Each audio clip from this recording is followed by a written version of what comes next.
Hello cuties, আমি চলে এসেছি তোমাদের প্রিয় সুখী, সুখী সিটি ওয়ার্ল্ডের একটা ছোট্ট মিনি ব্লগ নিয়ে, যেখানে আমি তোমাদেরকে বলতে চলেছি পুরুলিয়া ট্রিপের 2nd ডে তে গিয়ে আমি কি করলাম। তো আমরা আমাদের ট্রিপটা ডাইরেক্ট পুরুলিয়া থেকে স্টার্ট না করে আমরা গড়পঞ্চকোট থেকে করেছিলাম। তো আমরা কিন্তু দুপুরবেলা গিয়েছিলাম। তো দুপুরবেলা গিয়ে সেদিন রাত্রেবেলা ওখানে স্টে করেছিলাম। তোমরা আমার আগের ভিডিও দেখলে বুঝতে পারবে। তো নেক্সট দিন মর্নিং ওই ব্রেডটা চলে এসেছিল। ব্রেডটা আমাদেরকে আগের দিন রাত্রেবেলায় মানে ডিনার করার সময় অর্ডার দিতে হয়েছিল। আমি তো খেতে প্রচন্ড ভালোবাসি। তারপরে এই ব্রেডের মধ্যে একটুখানিও বাটার ছিল না। ঠিক দিদিভাই বাড়িতে থাকলে যেমন বদমাইশি করে ঠিক ওরকমভাবে বানিয়েছিল। আর ব্রেডটার সাইজটা ছিল একটুখানি, আর এত টান হয়ে গেছিল যে বলার কথা। এখানে খাবারগুলো খুবই এভারেজ ছিল, বাট লোকেশনটা এত সুন্দর ছিল যে ওখানে গিয়ে থাকার পরে তোমাদের খাবার কি দিল না দিল কিছু ম্যাটার করবে না। আর আলুর পরোটা আলু বাদ দিয়ে সব ছিল, আর ডিমের এই পোস্টটা খুবই সুন্দর। তো গড়পঞ্চকোটে কিন্তু অনেকগুলো সুন্দর সুন্দর লোকেশন আছে যেগুলো তোমরা চাইলে ঘুরে দেখতে পারবে। তার মধ্যে হচ্ছে 4:30টার সময় সকালবেলা ঘুম থেকে উঠে তোমাদেরকে সূর্যোদয় দেখতে যেতে হবে, কিন্তু অত শক্তি আমার শরীরের মধ্যে ছিল না। তো আমরা ধীরে সুস্থে উঠেছিলাম। ওখান থেকে বেরোতে বেরোতে আমাদের 12টা বেজে গেছিল। ওখানে কিন্তু একটা খুব সুন্দর টেম্পেলও আছে। ওই চুড়িগুলো দেখতে দেখতে কিন্তু আমরা গড়পঞ্চকোটের টেম্পেলের দিকে যাচ্ছিলাম। তখনই রাস্তার মধ্যে আমরা এই সুন্দর সুন্দর ভিউগুলো দেখতে পাই। আরেকটা কথা তোমাদেরকে বলতে ভুলে গেছি, আমরা কিন্তু আমাদের বাড়ি থেকে কারে করে গেছিলাম। মানে আমরা ওখানে কোনো কার কিন্তু বুক করিনি। তো তারপর ওখান থেকে আমরা টেম্পেলের দিকে যাই। তো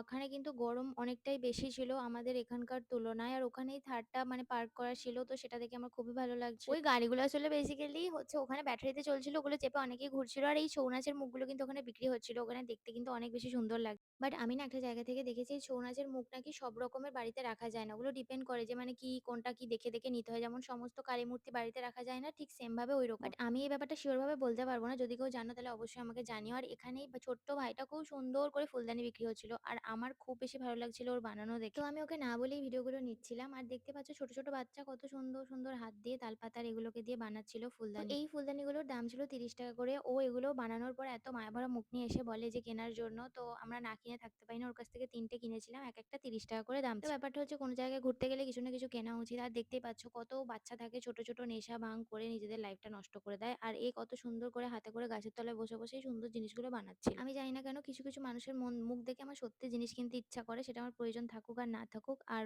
ও তো সত্যি খুবই ভালো ছিল। তোমরা গেলে ওর কাছ থেকে কিছু না কিছু কিনো। আমার তো খুবই ভালো লেগেছে। তো তারপরে